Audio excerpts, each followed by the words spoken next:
why I am not in love with this over clay. So, I'm Landon with AQUALUX Auto Detailing. Thank you for being here. I wanted to talk about the NanoSkin Auto Scrub Sponge and why I'm not in love with it.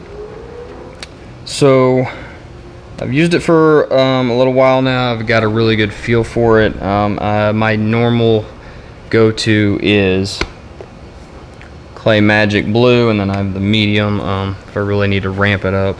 So with these with this material that's on here, you got to keep in mind when you're claying, what are we doing? What are we trying to pull off? We're trying to shear off that layer. Okay, so I think these have their place. I think they're still good. I said I don't love them, but I like them. So when we are doing this, when we're using this, first off, you have a protective layer that's on here that has to be removed. So you need to use this on glass. I would recommend doing it multiple times on the car before you do it. And I guess the downside for this thing, and I'm not trying to dog it, I'm trying to shed some light on why I think this needs to be talked about. If you're using this and then you're rinsing it off and all that stuff, how do you know what you're picking up? Should you use this if you're not doing paint correction? Let me know in the comments below. I don't think so. I don't think you should use this unless you're doing paint correction, because how do you know when it's reached its failing point, if you will, or when it's just shot? How do you know? If it gets too hot, how do you know? You know, again, my biggest thing is, so you're working a 2x2 area and you're rinsing off, but how do you know what you're picking up? You can't see it, right? So that's where I'm going to always default to this. I can use this on a client's car that it's on my maintenance program, and not have to worry about what's going on with this, and I can see what I'm doing with the clay bar. And we're like, well, Landon, that's ridiculous. Well, let's think about that. So when we're doing it and rubbing across the paint, everything we're picking up, the bonded contaminants and all that, and iron and all that stuff, it's getting embedded in here, and it does a great job of embedding it. That's the key word.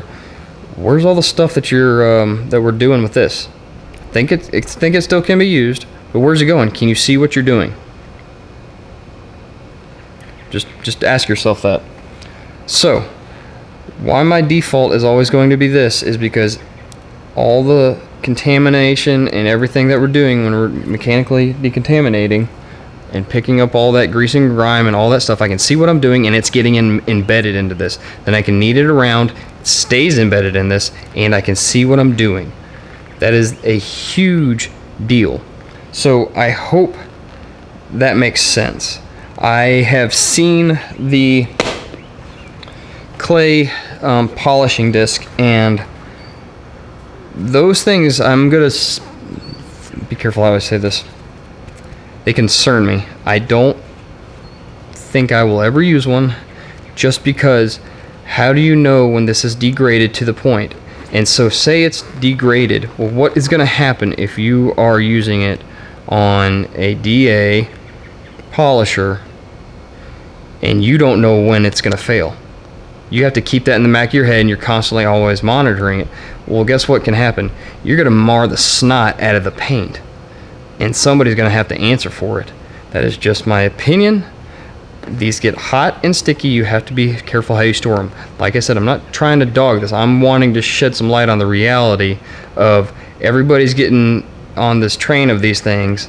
I do enjoy them. I know I made a video about them, and I do enjoy it. I think they have their place, but I won't use this, like I said, unless I'm doing paint correction.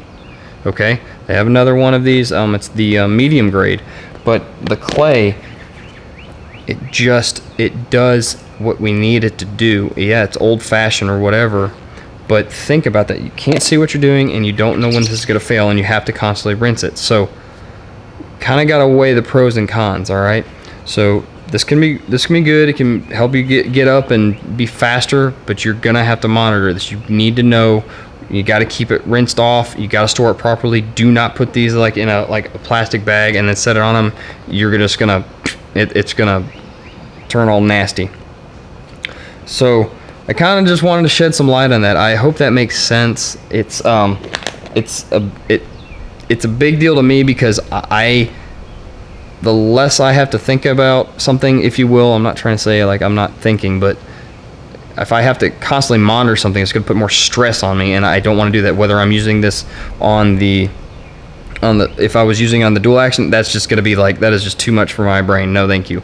I like seeing, I like feeling what I'm doing, and when we're claying, we need to make sure that we're just staying on the area just as long as we need to. No more. Once it starts gliding, get off the paint and move on. That's all you need to do. So I love y'all. I hope y'all have a great Easter. I appreciate y'all so much. Y'all take it easy. Enjoy the time with your families. Keep it simple, and I'll catch you next time. Bye.